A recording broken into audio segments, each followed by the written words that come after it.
Your burger is served. And this is our finest Pepsi Zero Sugar. Its sweet profile perfectly balances the savory notes of your burger. That is one perfect combination. Burgers deserve Pepsi.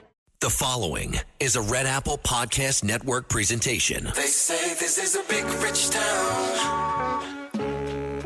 I just come from the poet's part. Bright light, city life, I gotta make it. Welcome to Dominic Carter's podcast. This is Dominic Carter's City Hall. Now, here's Dominic Carter. Red Apple Podcast, Talk Radio 77 WABC. You can listen to me, Dominic Carter, Monday through Friday, midnight to 1 a.m. Sometimes another person can summarize your own life experiences better than you can. This is my podcast. Let's go. It bears repeating. Sometimes another person can summarize your own life experiences better than you can. I learned that just recently with my radio colleague Curtis Lewa, discussing Mother's Day and my life, the issue of my mother's mental illness, which is what my book on my life is all about, titled No Mama's Boy. Growing up as a little boy in the Bronx, I would often cry on Mother's Day, especially listening to the song I'll Always Love My Mama by the Intruders. Curtis Lewa did not know of my love for the song, but somehow, some way, included it while discussing my life. Call it fate.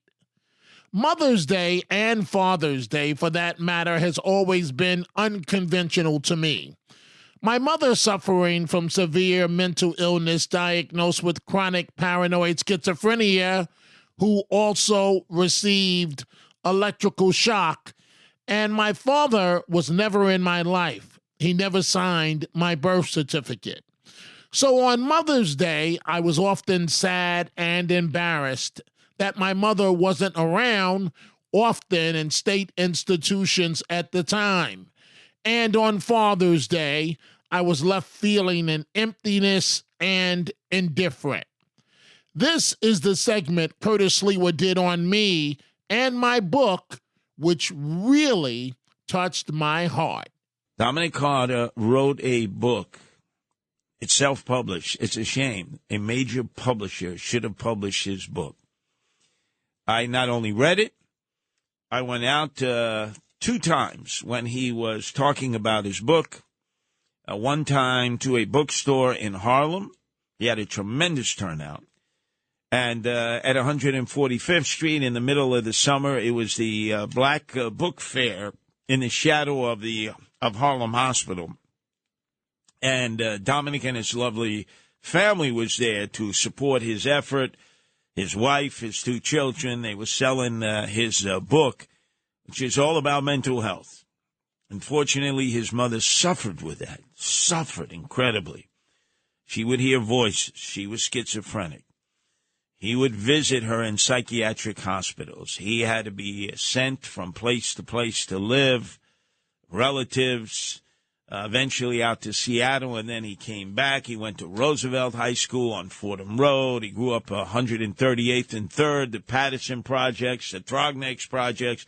The poor guy, he was being shuttled around from place to place as his mother was suffering.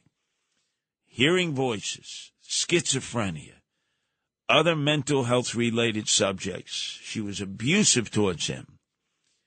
He can explain all of that. He lived it firsthand.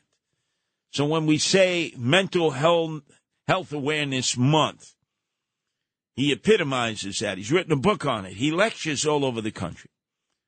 And he certainly deserves more hours on WABC for the simple reason that it's a subject that we're all being confronted with.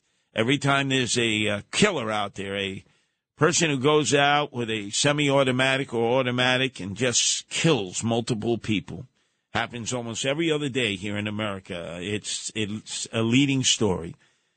Inevitably, we find out that these people had mental health disorders and that they intended on dying as a result of going out by killing as many people as possible. Who could better explain that than Dominic Carter?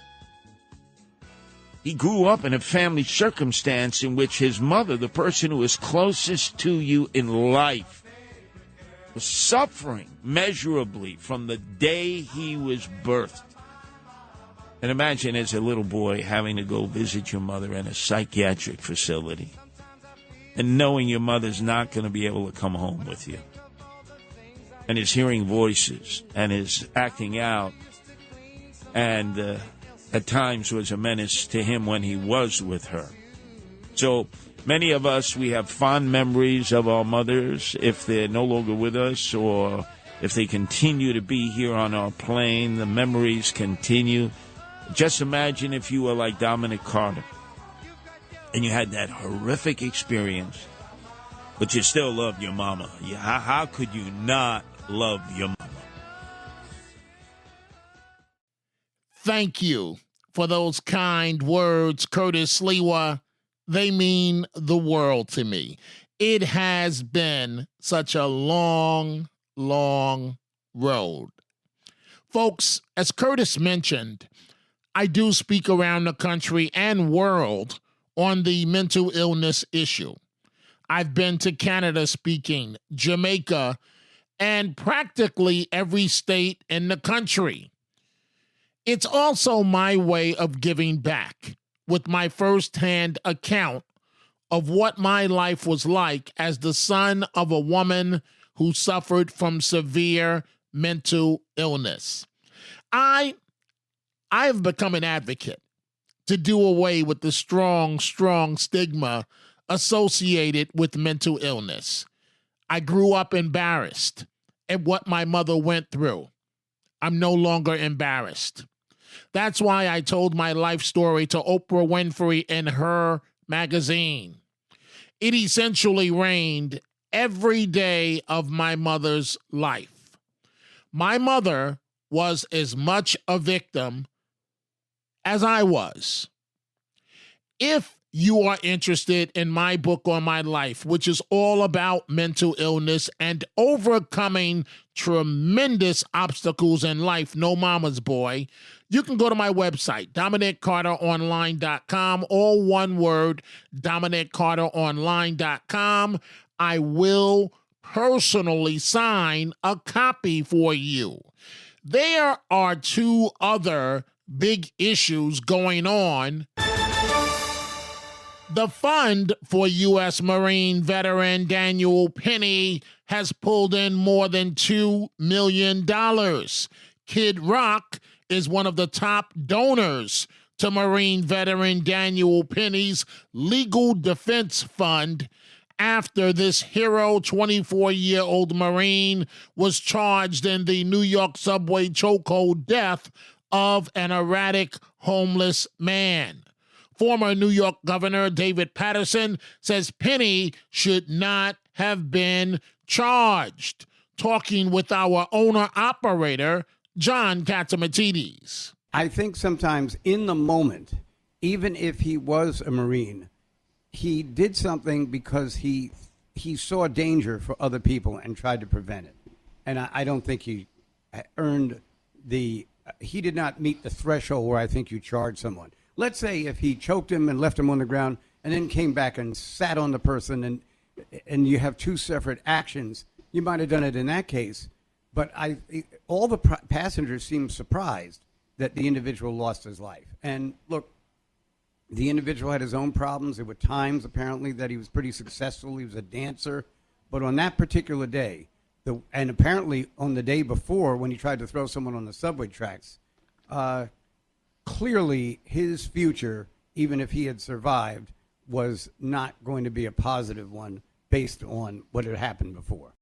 Among the people reaching out to me, most people agree with Governor Paterson that the Marine Daniel Penny should not have been charged, but one man disagrees, Phil in the Bronx. This thing with Penny and Neely, I mean, It's a very simple thing. You've got African-American leaders calling for Penny's head on a platter, and you've got people, the average everyday person walking the street saying, let him go, no charges. You can't do it either way. You can't have it both ways.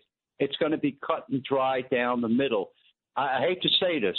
God strike me dead, but Alvin Bragg is now, in this case, with the charge, actually following the law as it is written. He is not prejudiced one way or the other. He is following the literal law that Penny is technically liable for a charge of second-degree manslaughter, which in this case he inadvertently caused the death of another person. The fact is, whether Neely was black, white, Chinese, or upside down, he was a human being, and his life was lost. If it could be proven that what Penny did terminated his life of Neely, fine. He has to face the music. He has to go away on a second-degree charge, by the way, which can be brought down by the courts to a third-degree manslaughter charge, because the penalty would carry maybe 8 to 16 months in prison. He must go to prison, because if he doesn't, Black Lives Matter and Antifa will go absolutely psychotic.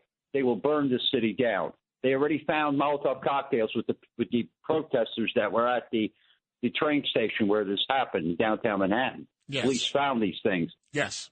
The point is, we cannot live like this under a reign of fear. And, it's sad to think. It's sad to think that this poor guy, Neely, and he is a poor guy. He was a poor man. He was ignored and overlooked. He was on the top 50 list of people who needed help. Where was the city? This started with de Blasio, $1 billion to his wife to help the homeless. I got you, Phil. I have to step in because we have a lot of calls. Thank you for the call. Not just where was the city, where was his family? The same family members that are now in the newspapers every day, where were they when Mr. Neely needed help? Bottom line. That's one of the many people that reached out to me, Phil in the Bronx. And of course, folks, the migrant mess is still ongoing with no end in sight. And that wraps up this episode. Thank you, folks, for joining us. You can catch me on 77 WABC weeknights, midnight to 1 a.m.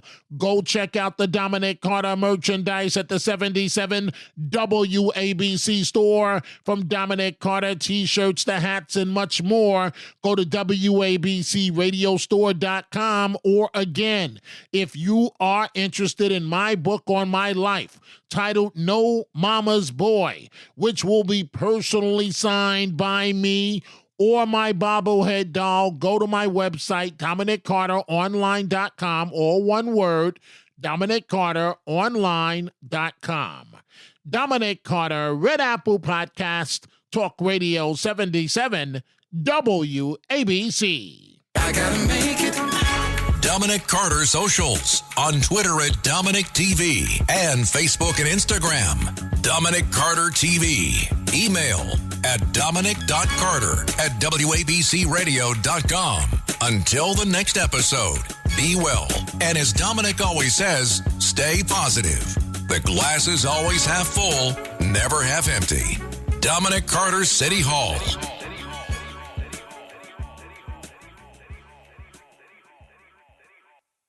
Hi, I'm Richard Karn, and you may have seen me on TV talking about the world's #1 expandable garden hose. Well, the brand new Pocket Hose Copperhead with Pocket Pivot is here, and it's a total game changer. Old-fashioned hoses get kinks and creases at the spigot, but the Copperhead's Pocket Pivot swivels 360 degrees for full water flow and freedom to water with ease all around your home. When you're all done, this rust-proof anti-burst hose shrinks back down to pocket size for effortless handling and tidy storage. Plus, your super light and ultra-durable Pocket Hose Copperhead is backed with a 10-year warranty. What could be better than that? I'll tell you what, an exciting radio-exclusive offer just for you. For a limited time, you can get a free Pocket Pivot and their 10-pattern sprayer with the purchase of any size Copperhead hose. Just text WATER to 64,000. That's WATER to 64,000 for your 2 free gifts with purchase. WATER to 64,000. By texting 64,000, you agree to receive recurring automated marketing messages from Pocket Hose. Message and data rates may apply. No purchase required. Terms apply. Available at pockethose.com/terms.